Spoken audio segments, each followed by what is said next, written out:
Bree is rocking the Santa Maria Comelin mask.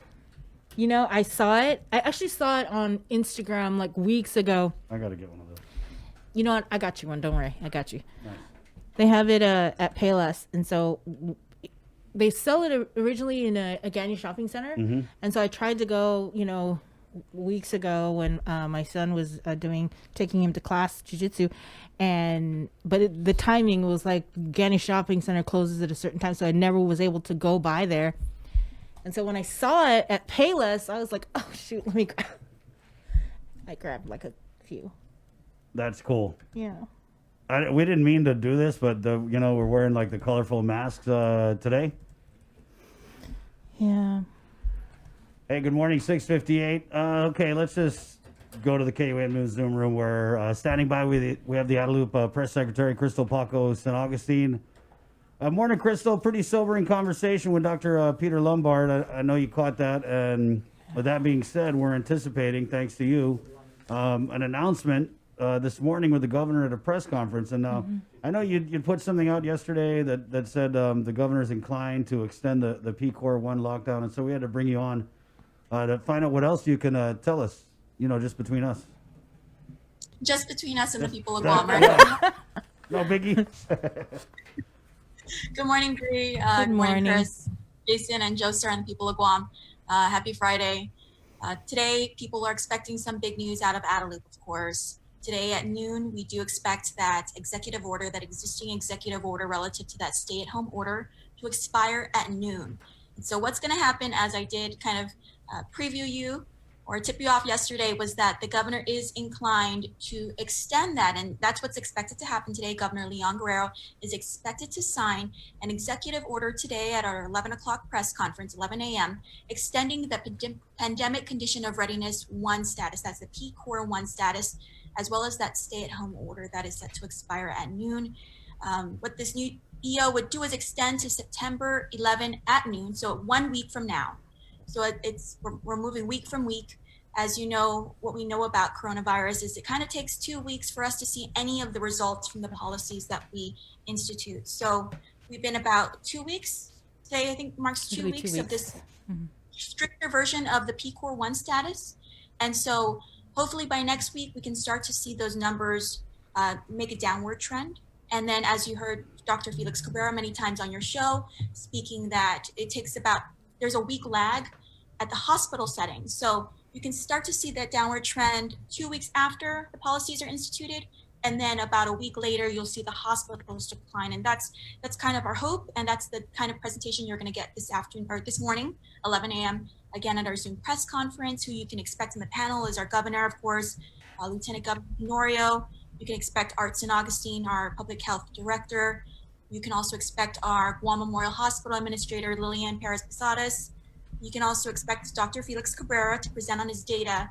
Again, as much as we love his data, we always hope for his data to be wrong. We always want to prove him wrong, and those trends. Yeah, it's easy. Just tell him to flip the charts upside down.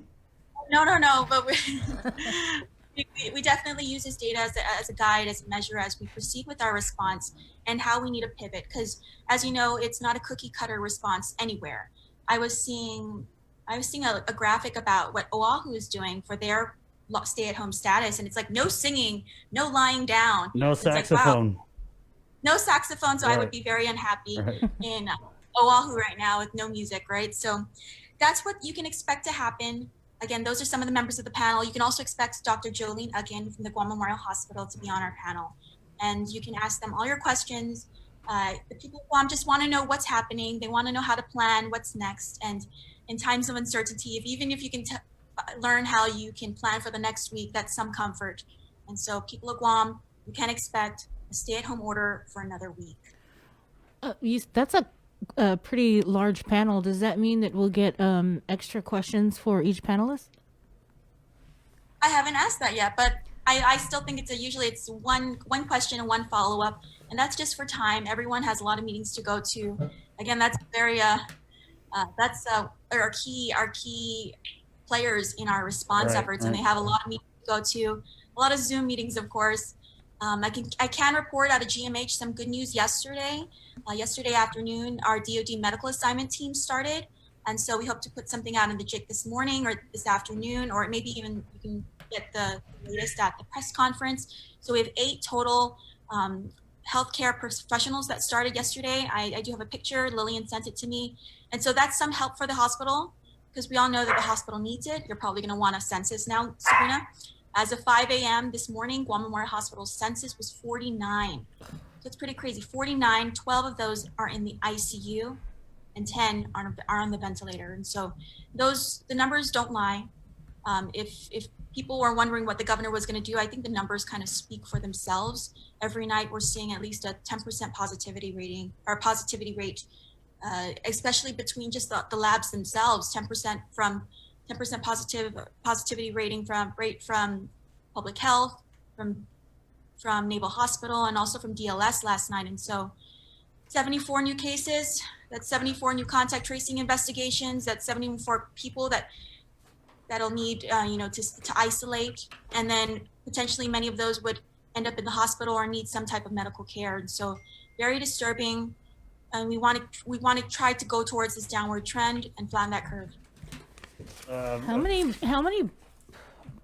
just wondering how many more beds are left at GMH to be able to take in COVID patients? It just seems like we're starting to run out of space. I can have Lillian speak to that this morning at the press conference, because I know that they have shuffled our hospital staff. They're very they're resilient. They'll move around what they need to. I know that they put up some walls so that they can make more beds. And then the SNU, the skilled nursing unit, is expected to open this weekend. Governor's orders are that we open as soon as possible. A little frustrating to have such a delay in that project, because early in March, upon our first few cases, one of the first things we did was visit the skilled nursing unit and the A wing, especially. You want to open it in phases based on staffing, based on what we can do. We've got to think that, we're spreading our legs out. We're going to get this new facility, but do we have the staff to manage it? And so I personally took a tour of the skilled nursing unit early on in our response, and this chiller has been the bane of our existence. And so hopefully this weekend, fingers crossed, actually not even fingers crossed, we will do it. We will move into the SNU this weekend, open that A wing. The chiller again is very comfortable. It's just a matter of staffing. Yesterday afternoon, Lillian did report to me that the medical assignment team, consisting of 8 healthcare professionals, who did start. The A wing, how many beds is that? Do you know? I don't have it at the top of my head. I'm so sorry. Okay. That's okay. It's okay. It's not early. Do you know if it's the military team that's going to be deployed over to SNF, or is it going to be a GMH staff? Probably going to be a mix of both. I'm pretty sure we'll, because six of those 8 are critical care nurses. So we're probably going to spread them out to where the need is. Again, my briefing with the hospital, or Lillian gives me an update at 10 a.m. at our 10 a.m. ops meeting. So a little too early to know that information. Okay. But good news, everyone can appreciate that the Guam Memorial Hospital is getting some help. Right. Well, Krystal, when you put out your statement yesterday, you said that the hold on, let me just pop that up.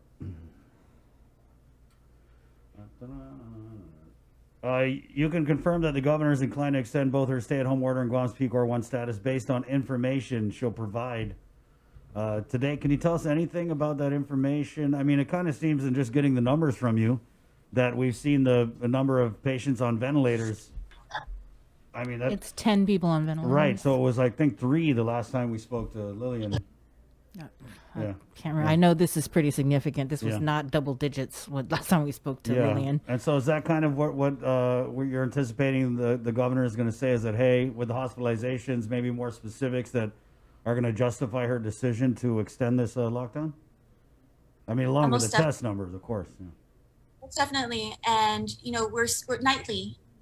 Every night except for Sunday, because we don't get data or information on Sundays, is that the Joint Information Center puts out these nightly numbers for the results. And again, you're seeing that 10% positivity rate every single day. You're seeing 3 deaths in a day, and that was very, very sobering. That was devastating. And the governor, again, calls each of these families to give her condolences. You're seeing 1,560 cases to date. For our small island, that means each and every one of us knows somebody that's been been infected with coronavirus. And so this hits close to home. As you know, it hits close to the governor and lieutenant governor's home. I mean, them catching it. I don't believe Lieutenant Governor has been released from isolation yet. I hope to report that soon. The governor herself contracting the virus. And so the numbers don't lie. Dr. Cabrera is our data man, so he will present. Again, you know that the recovery plan, the Chalampara Hanemla plan, it's based on those 4 triggers, 2 of which are hospitalization rate and case positivity rate. And so knowing what we know about our healthcare system, this is it. We're not in stable condition. What condition are we? Stable? Critical? I would say we are in critical condition, but I don't have an MD, so just personally from my observation, from being a frontliner in a different sense. Again, kudos to all our nurses and our doctors. I heard Dr. Hattori Uchima's interview with you yesterday, and it's so great. Thank you so much for giving our nurses and our doctors a platform every Thursday, just to hear them out. And I think that's a story we need to tell now. And I think as a communications person, that's where we need to shift our messaging is, hey, stay home, not just for you, but also for the people who are working hard so you can stay home and so that we can all be safe. Because in the beginning, we had a great response and we had a controlled number of cases. We were seeing, 0, 1, 2, 3, and our hospital staff are still working around the clock. But now we're seeing 74 overnight, and now they're still working around the clock. And now you're seeing triple, quadruple the rate that we had in hospitalization. So again, 49 people in the hospital right now at this very moment, and that's just Guam Memorial Hospital. That's not including Naval Hospital. I don't have the update on their census, their COVID census, and that's not including Guam Regional Medical City, who I believe also have a few COVID patients. And so, you don't have to be a mathematician, you don't have to be a doctor at this point to know that we need to do better for the people of Guam. Yeah, and while we're on the subject of doing better, Chris, what would you say to people who have been clamoring for the mass testing, and then we find that they're having one in Talafolvo tomorrow, but it's already filled up? And I don't know if we got the memo about announcing the sign-up process. So, I guess, and we'll get public health on later, but how would you respond to people who are, like you said, seeing these hospitalizations, seeing we got 10 people on the ventilators, we had, positives, 10% testing positivity rate, and people out here want to get tested, right? So when they hear about a mass testing that they can't show up to, it's probably not the best news for a Friday morning. So what would you say to those people? It isn't the best news, I admit, and I agree with you. But here's the thing. We have to recognize what our capacity is. We'd rather have people know their status right away after taking a test than waiting 10 days. And so at the request of the call out to the community, that the community wanted mass testing, we did it. And then we realized, oh no, we can't handle this. We can't manage this. We have to manage expectations straight up as a communications person. Again, we want to make sure that we give people an idea of what they can expect. That's why I'm on this interview right now, to tell you what you can expect at the press conference. We got to manage expectations. Talafofo and Umatic were both testing sites that had been pushed back, I want to say, for over a month now. They were initially delayed because of inclement weather. I think remember that week, and then it ended up being like the sunniest day ever. And so those were 2 sites that had been pushed back. And so when we worked with the mayors, it was decided that, let's pre-register people. We've been waiting down here in the South. We never want to neglect our Southern residents, because they were actually, in the beginning, they had very few cases. And now we're seeing that coronavirus is affecting every single village. And so all of Guam is turning blue on our nightly situation reports, right? So you would have those few pockets where there was no coronavirus, and now the whole island is affected. And that's 1,500 cases today. And so for the people at home that are frustrated to know that we have a community testing and they're not able to go, I sincerely apologize, but we want to manage expectations. Perhaps, and maybe a medical person can speak to this, perhaps the reason why the high positivity rate is because we're doing targeted testing, because we're going straight to the source. We're going straight to the people who had close contacts with the confirmed case. We're going straight to people who are feeling the symptoms. And again, the stay-at-home status, that's my dad coughing in the background. The stay-at-home status, enables us to kind of play catch up, to kind of stabilize our response. I can tell you some great news will be coming out of University of Guam later this weekend as we finish the contact tracing training. I think LT, Lieutenant Governor, spoke about that earlier this week. So we're building our capacity, and as we build our capacity, more people can expect more testing for all. And so in the beginning, you saw in our response was that it was only testing to people who were surveillance cases or PUIs, person under investigation, right? And so in the beginning, we had 20 tests. We've really expanded. We can do a few hundred a day. We have our partners with Guam Regional Medical City. We have DLS online.